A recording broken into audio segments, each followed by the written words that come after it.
Okay, so we're going to begin with two problems that should be similar to things you've seen before in a previous math class, and then our last two are kind of expanding on stuff we've already done in previous math classes.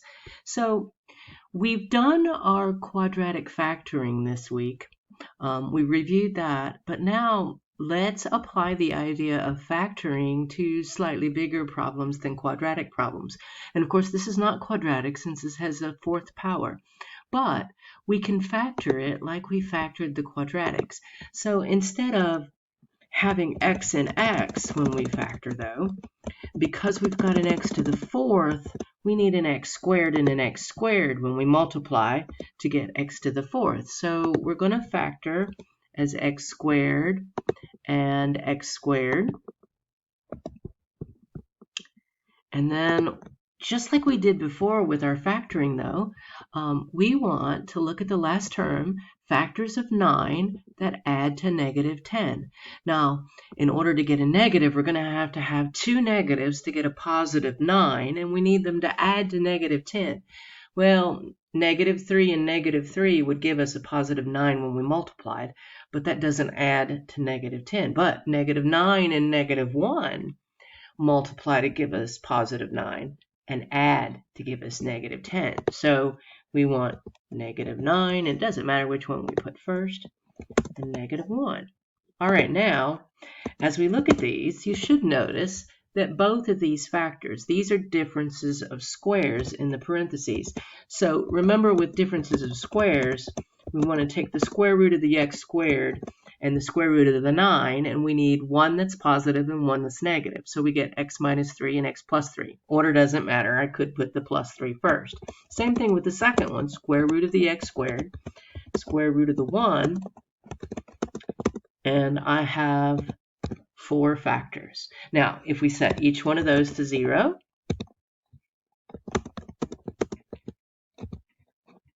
if I could type, that is,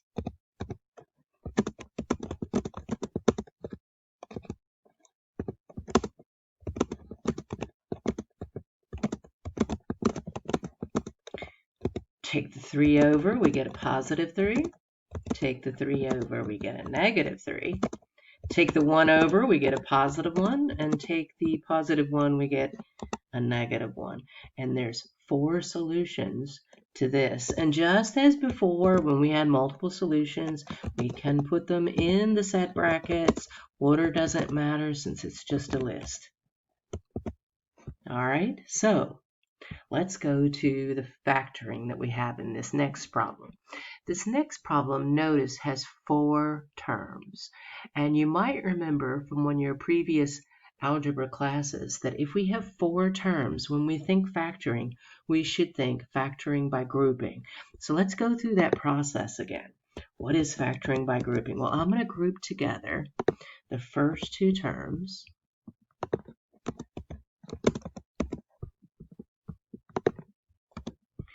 and my last 2 terms.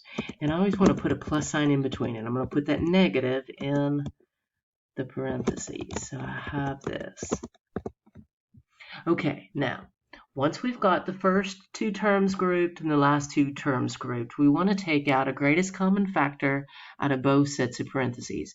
So let's notice in this set of parentheses, I can remove an x squared. So I'm going to factor out an x squared. When I do so, I'll have a 2x left and a 3. In the second set of parentheses, I can factor a 4 out of 8 and 12. Now, since this term over here is positive, I really want this to be positive when I factor it out. So I'm going to factor out a negative 4. So really, I'll change that to a minus 4. Minus 4 into minus 8 gives me 2x. And minus 4 into 12 gives me minus 3. I'm sorry, my dog is noisy in the background. Now, I know that I have done things correctly at this point because I have the same thing in both sets of parentheses, 2x minus 3 and 2x minus 3. We're now going to factor 2x minus 3 out. Think of yanking it to the front. When I yank it to the front, x squared is still left. and a minus 4 is still left over here. And then you might notice that, like the stuff that we saw in the previous problem, we have a difference of squares in that second set of parentheses.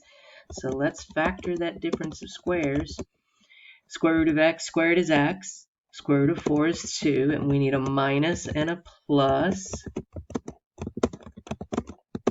And now we've got it factored. Now let's set our factors to 0 and solve.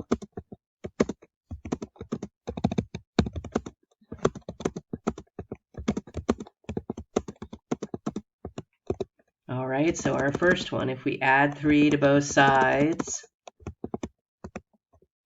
that's going to give us 2x equals 3. And then let's divide by 2, and we get x is 3/2. So there's one solution. Now I'll go back up here, move the 2 to the other side, and we get x equals positive 2. And move the 2 to the other side in our second one, and we get x equals negative 2. So 3 solutions, 3/2, 2, and negative 2. All right, now let's get to the problems you may not have seen before. These almost look like the factoring problems in a way. Notice we have something squared, and we have the same thing to the first power, and then we have something out to the side. So what we're going to do is a substitution. We're going to replace whatever repeats with something else. So x plus 2 repeats. So I'm going to replace x plus 2, the whole set of parentheses, with a u. And we can use any variable we want, y, whatever we want. So I'm going to use u. So I'll have u squared if I replace x plus 2 with a u. So let's just think that u is really standing for the parentheses x plus 2. All right, so then I'll have minus 2 and I'll have u.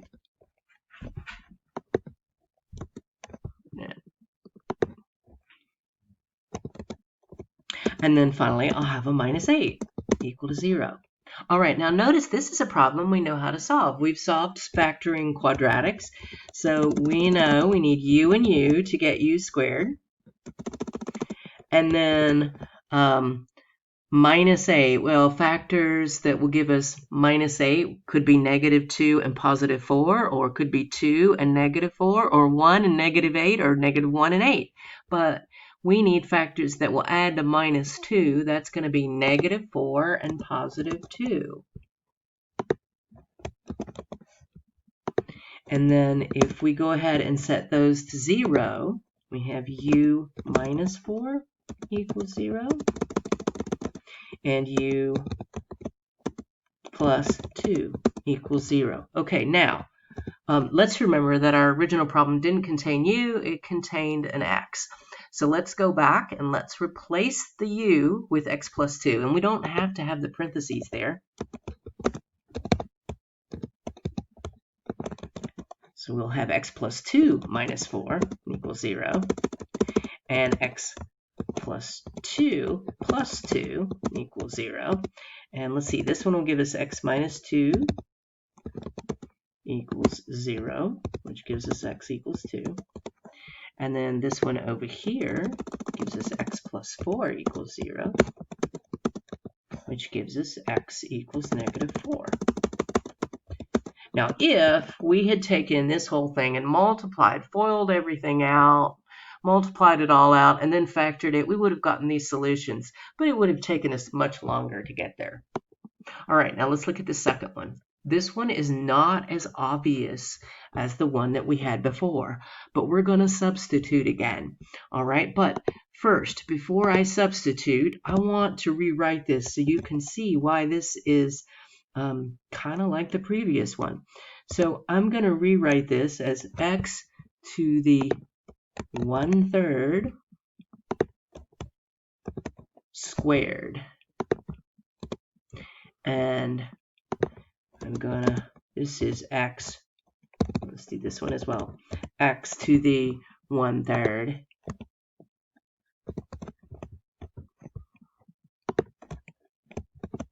to the first power. And I'll just put that little one there, minus 6 equals 0. So notice, much like this one up here, we had this quantity to the second power. We had the same quantity again to the first power that wasn't written there. and then we had something out to the side, and then we were able to substitute and factor, which is what we're going to have to do here. We just don't really look at that and note most of the time that that's really the same thing as x to the 1/3 times raised to the second power. 1/3 times 2 is 2/3. And so we can do a similar thing here. All right, so let's replace the parentheses. Once again, u is x to the 1/3. And we're going to see a lot where u is just going to be that exponent with, you can think of it with the 2 taken off of the top and replaced with a 1. It's going to be the common way to do that. So we're going to now have u squared minus u to the first, I won't put the first power, minus 6 equals 0. Well, let's factor this.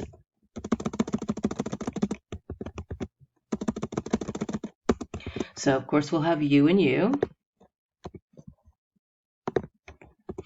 And we want to think factors of -6 that add to -1. Well, we could have -2 and +3, or 2 and -3, or -1 and 6, or 1 and -6. But the only one of those that will add to a -1 will be -3 and +2. All right, so now let's set those to 0. U minus 3 equals 0. And u plus 2 equals 0. Now, as we did before, u wasn't the original thing in the problem, x was. We replaced x to the 1/3 with u. So now we're going to go back and we're going to put x to the 1/3 in. So we're going to put x raised to the 1/3 power minus 3 equals 0. And then over here, x to the 1/3 power plus 2 equals 0. Okay, now let's isolate the x portion. So let's get the 3 to the other side, just like we would if it was just a plain old x. So I'll add 3,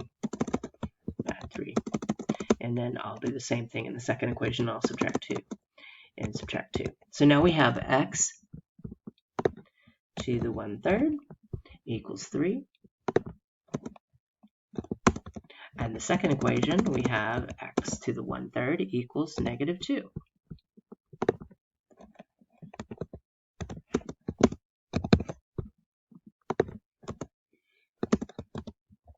All right, now to get rid of a 1/3 power, we're going to use its reciprocal. We're going to raise it to the reciprocal of 1/3. We're going to raise it to the 3rd power.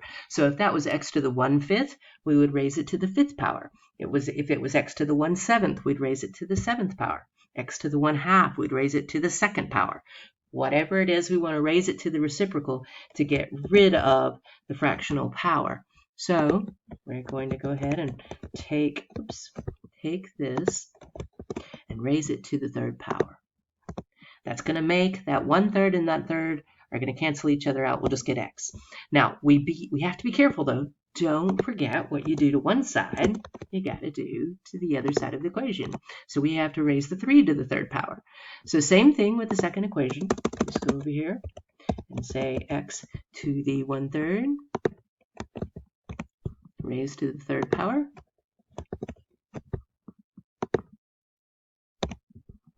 And we also have to raise the -2 to the 3rd power. And now let's just finish solving this. So we get x equals 27, 3 to the 3rd. And over here we get x equals -8. And that finishes that for us.